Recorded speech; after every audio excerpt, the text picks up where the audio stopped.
Take you back in time. 10 years ago, the Broncos were on top of the world. They beat Cam Newton and the Panthers thanks to, you guessed it, strong defense. Von Miller named MVP in that game. That was played at Levi Stadium, by the way. The winning coach in that game was Gary Kubiak, the first person to coach and play in the Super Bowl with the same team. Mike Vrabel is going to be the second to do it in 2 weeks' time, but it's not the only parallel to this year's big game. Carolina had a familiar fan rooting them on. We heard this story told on the broadcast yesterday. Drake Maye's only previous Super Bowl experience was that Super Bowl 50. He and his dad drove across the country to Levi Stadium from Carolina to watch the Panthers play. They scalped tickets outside of the arena as well. Obviously, this time around, they're hoping for a different outcome. Maybe they bring a Lombardi back to Foxborough. But either way, just a really cool parallel there between Drake Maye and the Super Bowl. And let's get into these two guys. By the way, what's the over-under on how many times we hear that story? Probably a lot, I know. We're telling you right now so that we can get it out of the way. And so in 2 weeks, it sounds Y'all think that's why Cam slanders Drake Maye so much? Because he let him down after he drove all the way across the country? Yeah, well, maybe. Maybe you can text him and let us know what you hear. He would have just dove for the fumble. That's a story for another time. I want to talk about these two quarterbacks competing in this upcoming Super Bowl. I mentioned it earlier. Two guys with something to prove, maybe a little bit different. So we'll start with Drake Maye, who we have talked about being in the MVP race. I think up until yesterday, and I know voting is done, but it's kind of clear that Matthew Stafford, I think, has wrapped that up. But when you think about, Damien, I'll give you first word on your boy Drake Maye here. When you think about all the things he's accomplishing now in year two, what do you make of what he can do in the Super Bowl, and is he your MVP in your eyes?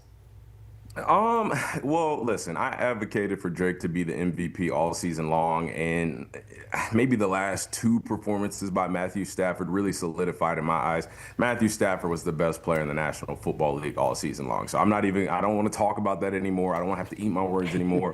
But when you talk about what Drake Maye has been able to do just in year two, I mean, I think it starts with the trust. I mean, this isn't the same head coach that he had his rookie year, so having to develop that trust with Mike Vrabel, having to develop that trust with Josh McDaniels, when, of course, all everybody talks about in New England is Josh McDaniels' relationship with Tom Brady, but Drake hadn't established that yet until this year, and look at what that has sprouted into. The trust in a 32-year-old Stephon Diggs coming off an ACL tear, and look at the year that he's able to have. I think Drake just trusting the process and just, I hate to be, kind of stereotypical, but trusting the Patriot way, which is just showing up, blocking out the external noise. Yes, you're chasing championships, but that's not your mindset. Your mindset is every single day showing up and being the best version of Drake Maye. And it's not always pretty. Again, we talked about he didn't throw for 300 yards. It took him how long to do that? Or we can talk about he hasn't played phenomenal. He hasn't set the defense on fire in the playoffs. He's just consistently trusted the process, trusted the coaching, trusted the guys around him, and importantly, trusted the defense to make plays, because clearly they've been capable of doing that. That's just allowed him to find ways to win each and every single game, and he finds different ways to do it. A lot of times it's with his legs. Sometimes it's just managing the football game, which we've labeled quarterbacks who do that as bad quarterbacks, but it's just a lot of maturation, a lot of trust in that system. And obviously when you trust the process, when you have a lot of belief, and then when you improve the way he did from year one to year two, he showed it's possible to go to the Super Bowl. Yeah, I think for me, when it comes to Drake Maye, Drake Maye equals winning. And what I mean by that, I'm not necessarily saying that he's going to have this astronomical win-loss record or anything like that.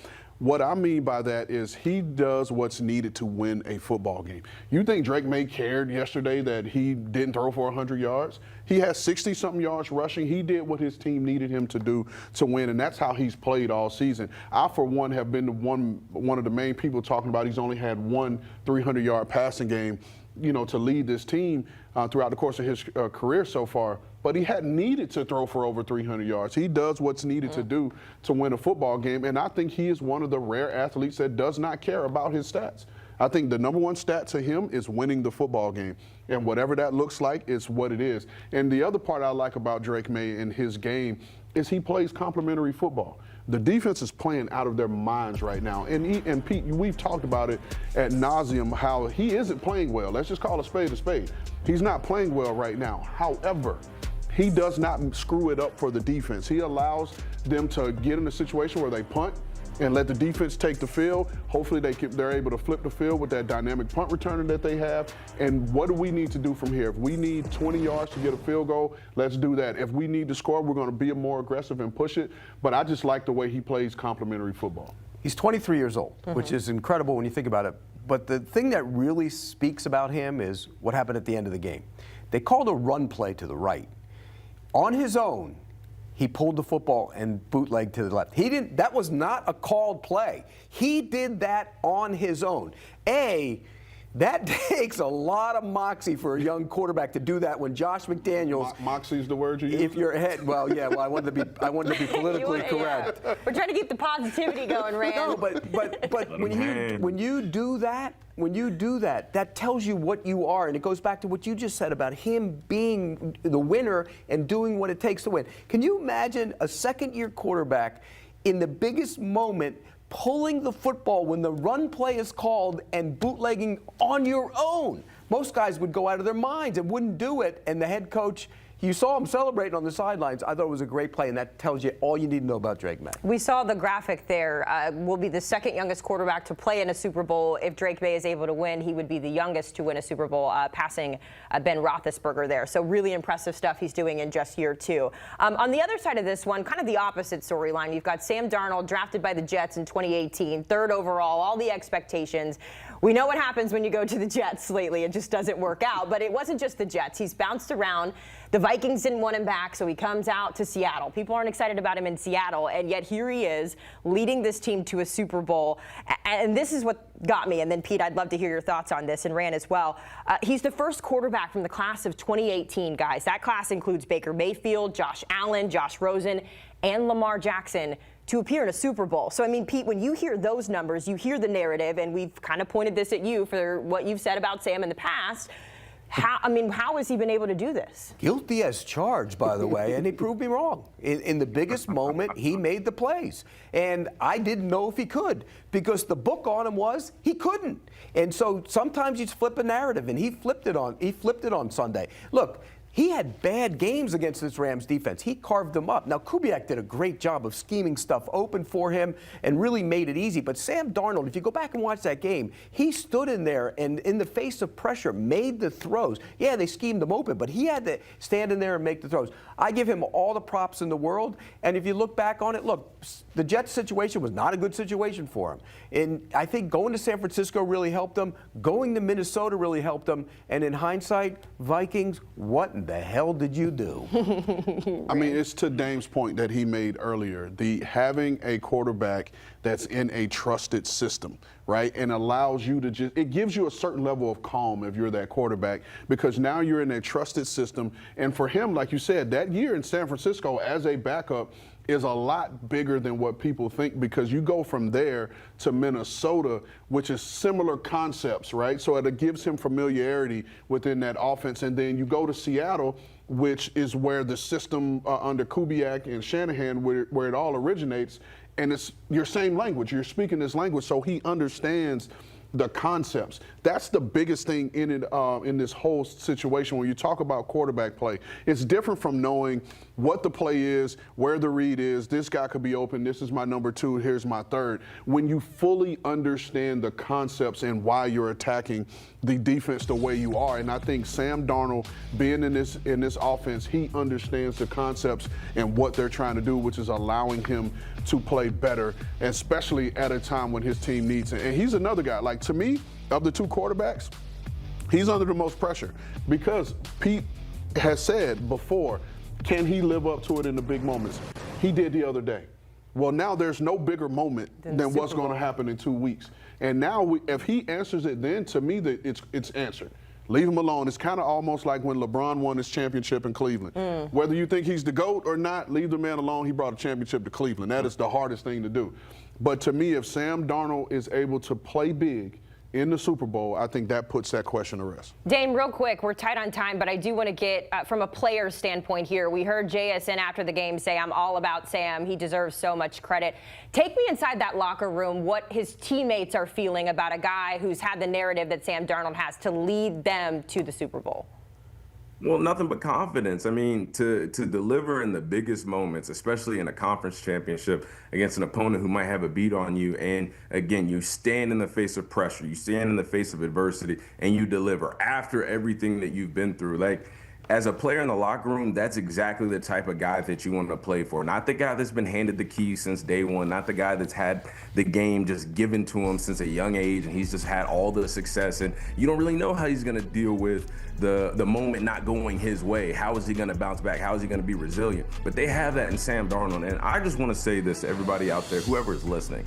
This is a perfect example that success does not always happen overnight. Success cannot be microwave. Not everybody can be Drake Maye and be one of the youngest in NFL history to start in a Super Bowl and potentially win a Super Bowl. Majority of the time, that ain't how it goes. You have to put your time into this league. You've got to put in the work. That's what Sam Darnold has done from team to team to team throughout his time with the Jets. The Vikings didn't want him back. Guess what? He just continued to put the work in, and the success has finally come. Granted, he's still got another opportunity to shine when the lights will be the brightest. But again, ladies and gentlemen, success don't happen overnight, and Sam Darnold is a caveat of that. Or not a caveat, but a prime example of that. Mike By McDaniel. the way, to his point about the locker room, until yesterday, if you went through that locker room and said, do you have any doubts about Sam in the big moments? They all said no. The lie detector would have went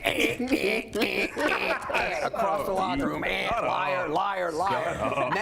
Now, though, they believe. They do believe. After that game, Mike McDonald, said, you can't talk about this game without talking about our quarterback. He shut a lot of people up. I'm going to shut this up, and we're going to go to break real quick. When we come back, we're going to talk about the upcoming Super Bowl. But before we get there, this is the kind of conversations you get on CBS Sports. We should call this Pete Prisco Unfiltered, because really that's what we do here. Really do 24/7. We need an unfiltered show. That would get us in trouble. Oh, God, you get me in trouble. Yeah, that would, 25 years would be the cap for Pete Prisco. Out the door. Coming up, we take an early look at Super Bowl 60 between the Patriots and the Seahawks. Our experts tell you who has the edge in this matchup.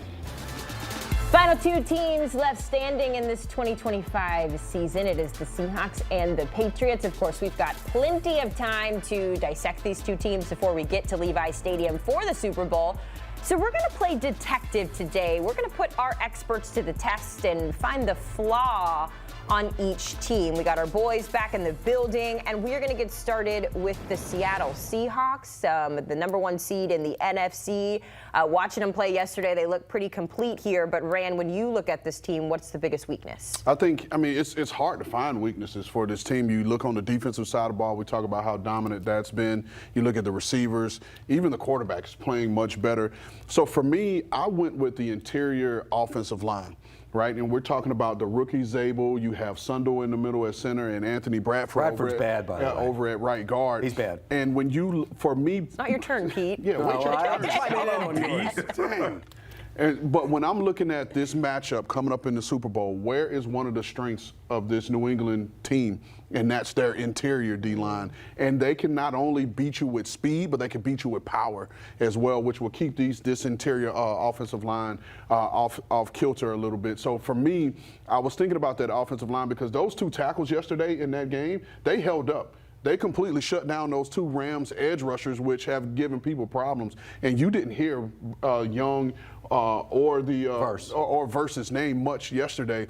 And they did struggle blocking those two interior guys. They were beat quick. 3 sacks, I think, given up by the interior yesterday. So I think for the Seattle, their weakness is that interior offensive line. It is, and I'm going to go with the tight end, covering the tight end. They've been just beat up by the tight end position. They give up over 6 catches and 65 yards to the tight end position per game. That's not good. And over the course of 2 playoff games, it's 10 for 115. And so I think, like Damien said, the drop ball for the tight end Parkinson yesterday would have made it even worse. So I think they have to be better against the tight ends. I'm not sure why. I think they miscommunicate a lot. You saw them, they run into each other sometimes, and I think they leave some voids in zone. So I think that's got to be something they got to be careful of against the Patriots, because you know Josh McDaniels, he'll feast on a weakness and he'll go after that. For me, it would be turnovers. I mean, as great as Sam Darnold has played as of recently, he has turned the ball over more than any quarterback in the National Football League. I mean, hell, we even had a graphic up to say show which quarterbacks have turned the ball over the most and made it to the Super Bowl, and Sam Darnold is at the top of that list. So the thing about this Patriots defense, on top of their physicality and on top of the fact that they're always in the right position, is the fact that they take the ball over, or they take the ball away whenever you give them an opportunity. Tips and overthrows, they get all of those. If you put the ball in harm's way, those guys on the outside, Carlton Davis, Gonzo on the other side, Jalen Hawkins in the back end, Marcus Jones in the slot, they can absolutely take the ball over, and not just doing it through the air. I know Mike Vrabel and this defensive staff, they do a great job at coaching these guys to punch the ball out from guys who are carrying the ball loose and low. So if the Seattle Seahawks put the ball in harm's way, the Patriots defense will absolutely turn it over, capitalize on it, and give the ball back to Drake Maye in the offense. Looking at your answers, all of your answers for this, it feels like this game is going to be won and or lost in the trenches here, because if we go to the other side of this matchup and we're looking at the other team, the Patriots, all I see on here is offensive line, offensive line, offensive line. Ran, I want to give you first word here, though, because you were specific. You said the left side of the offensive line. The left side of the offensive line features two rookies. You have two rookies. You have a rookie guard. You have a rookie left tackle. Now, they played well yesterday, right? And Pete and I, we had the video evidence to show where they could have some struggles. They struggled blocking games. We thought they would struggle blocking some speed off the edge. But they handled the speed well. Now, if you look at where their left tackle, their rookie left tackle, where he struggles most is when he has to block power. When people transition speed to power and he gives ground and he's condensed into the pocket. So what does Seattle do well? They rush with power. They can counter with speed. But the way they're built, they play such a physical nature and a physical and aggressive nature that I think with this left side of the offensive line, particularly who hadn't played many games at this level, and especially at the highest level of our game, they don't have anything to kind of hedge their bet on other than being able to talk to the vets on the other side. So for me, that is going to be a weakness. That's something that Mike McDonald and his crew are going to really look to get after those guys, whether it's those looks like you showed yesterday, Pete, walking an extra guy up in the A-gap to force them to have a one-on-one block, running TEs, running games, using those linebackers to bring all the way around. These young guys, they're going to try to have their the left side of the offensive line head spinning. Yeah, and, look, I agree with you on the left side, but we could take it a little step further. The center's not a very big guy either, by the way. Garrett Bradbury's not a big guy. And I think when you look at the interior of that defensive line, when you have Murphy and Williams and those guys getting after the quarterback, that could become a problem as well. So you said the left side, I went across the board. Even though Onwenu, the right guard, has played really well this year, I think he's a good player. Moses is a solid player, but you can beat him with some speed stuff. So I think across the board, it's the offensive line. Kudos to them for what they did on Sunday against that defensive line, but this is a whole nother step up, and they're going to have a real challenge in this game. Yeah, and I'll focus on the running side of the football here because, yes, we can obviously talk about the offensive line for the Patriots and how it'll hinder Drake Maye, but we can also talk about hindering the run game. If Ramondre Stevenson and Travion Henderson cannot get going in this game, I don't know if Drake Maye can beat this Seattle defense as a whole. And as great as those two backs have been all season long, the run game has been inconsistent at times for the New England Patriots. So, and a lot of times those defenses weren't as powerful, as physical, as tenacious as the Seattle defenses that they're going to play. So I echo all of your points, but again, if they can't run the football, if they can't move the line of scrimmage against the Seattle Seahawks, I think it'll just be too much of a load for Drake Maye to carry on his shoulders for them to be able to win. Yeah, it's going to be tough to do that in back-to-back games. All right, fellas, good conversation. We're going to continue the conversation on the other side. But for our friends at home who are interested in getting ready for the draft, which everyone should be at this point in the offseason, make sure you check out our guy Ran alongside Ryan Wilson on With the First Pick podcast. When was your most recent episode, Ran? Have you taped lately? We tape every week. Okay. Tape every week. Ryan's down at the Senior Bowl now, getting a lot of content, talking to all those guys. So there's going to be plenty of action, plenty of access to all these draft guys. Scan that QR code to get locked in. Back to football. When we return, we are continuing to preview Super Bowl 60. Our experts going position by position to tell you which team has the edge next on HQ. Here on Game Day Recap Monday edition, we're going to play Find the Flaw here as we get set for Super Bowl 60. You see the date there. Still got a lot of time before we get to the game. So we're going to start by breaking down each team's strengths and weaknesses, which we kind of already did, but we're going to see on paper which position group has the edge. We have isolated Pete Prisco on his own over there. Yeah, because that's the flaw. Oh. One of the flaws. Wow. I can't co-sign that. I'm the MVP. What you talking No, about? you are, Pete. You are the MVP. You are the most consistent person up here. In True. CP. True. All right, we're going to break this down position by position. We're going to start with the quarterback. Feels like the most obvious place to go. I mentioned it earlier. Two guys chasing a bit of history, Pete. One trying to rewrite a narrative, other one trying to establish a potential legacy here. Who you give the edge to? Well, Drake Maye, to me, is the better player, but the guy who's playing better right now, is Sam Darnold. He's playing better. But so I think, Ran, you're going to make your choice first. Yeah, for me, it's Drake Maye. And again, we're talking about a guy that's in the MVP conversation. And yet, yes, in the playoffs, he has not played particularly well. And Sam Darnold is playing at a much better pace right now. But I also looked at it like this. When it came down to it, who would I rather have leading my franchise? And I would much rather have Drake Maye. Who would you rather have leading the game? I would still rather have Drake Maye. Yeah, I had a tough time with it based on right now or the season and going forward. And right now, Sam Darnold's playing better, but I went with Drake Maye too. Okay. I mean, you have to go with Drake Maye. So an asterisk there, but we're both rolling with Drake Maye there. Let's go to running backs here. The Seahawks were kind of dealt a little bit of a tough hand there with Zach Charbonnet. Maybe didn't accumulate the yards that they wanted from Kenneth Walker, but we also know the Patriots have a duo in the backfield that have been electric all season. So who do you give the nod to? No, I gave the nod to the Patriots on this, and it's a lot of the reasons you said for this duo. Because you have Ramondre Stevenson, you have Travion Henderson, kind of that thunder and lightning type of combo. So you have a guy that can hit the home run. But then you also have the guy in a 4-minute offense in Ramondre Stevenson who can run well between the tackles. And don't sleep on his ability to catch the ball out of the backfield. He has soft hands, and he has gotten much better in pass protection. Now, listen, I think this is going to sound bad. This is going to sound Pete Prisco-ish.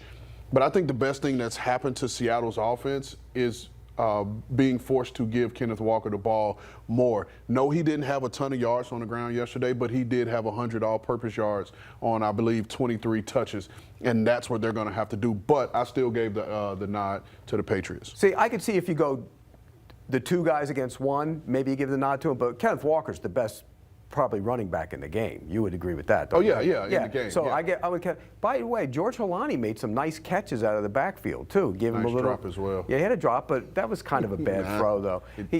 But I think when you look at it, I give my edge to the Seahawks. I think Kenneth Walker, please just run right up the middle sometimes. Good vertical, man. Oh my God! Even on Sunday, a couple times, just keep going. Hey, he bounced one and scored. He did. But I'm with you, man. Just get go. vertical.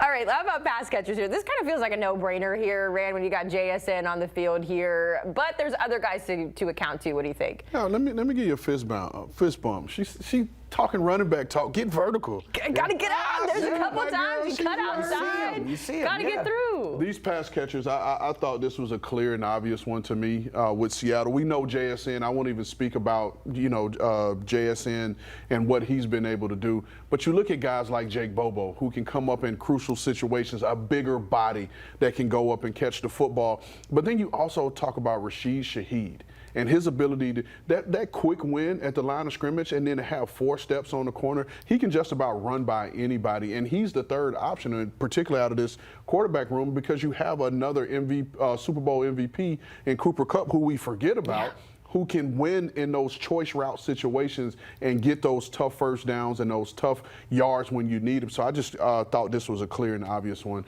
and I went with Seattle. Yeah, I agree. And JSN takes it over the top. I mean, he's clearly head and shoulders above everybody else in the game. And then you look at the way they use the other guys. Shaheed's vertical speed scares you. We saw that early in the game. You saw him open up some other passes underneath by clearing out, and they can throw underneath. And Kupp is so reliable. So I'm going with Seattle. I still think that's a little bit of a weakness on the Patriots. They need to get a big play receiver in that offense. Yeah, Steph Diggs has been fun at moments. JSN, by the way, 153 yards, the second most in franchise history in a playoff game there for Seattle. O-line, Ran. We talked about this ad nauseum earlier. Who do you give the nod to? Give the nod to Seattle, and I think they have some questions up front. But if we're just looking at the sum of the product and not just the individual parts, I think the sum of Seattle's offensive line is just playing better to this point, because I think New England has had its struggles forget just the left side of the line, like Pete illustrated, they have issues on the other side as well. And Morgan Moses, the vet,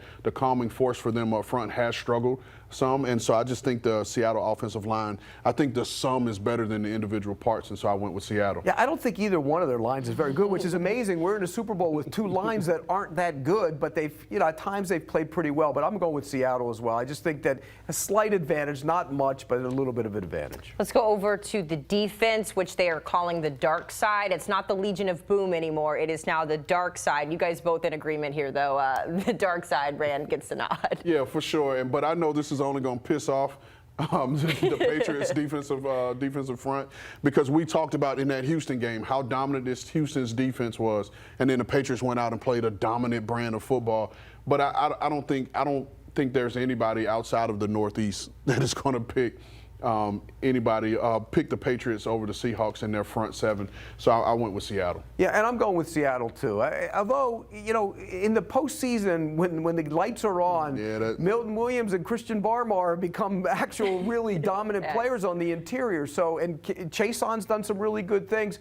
But I think as a group, I think that's the strong point of the Seattle defense. I'm going with Seattle as well. Julian Love referred to Devin Witherspoon at the end of this game as the heartbeat of the defense, which takes me to the secondary here. He had that big play on 4th down that helped Seattle win this game. So when you look at the secondary, that's your option for Seattle, but you also have a Christian Gonzalez in New England who had a big game as well too, Ran. Yeah, this to me was a toss-up, right? This was a toss-up. And for me, the deciding factor was coming down looking at the safety play.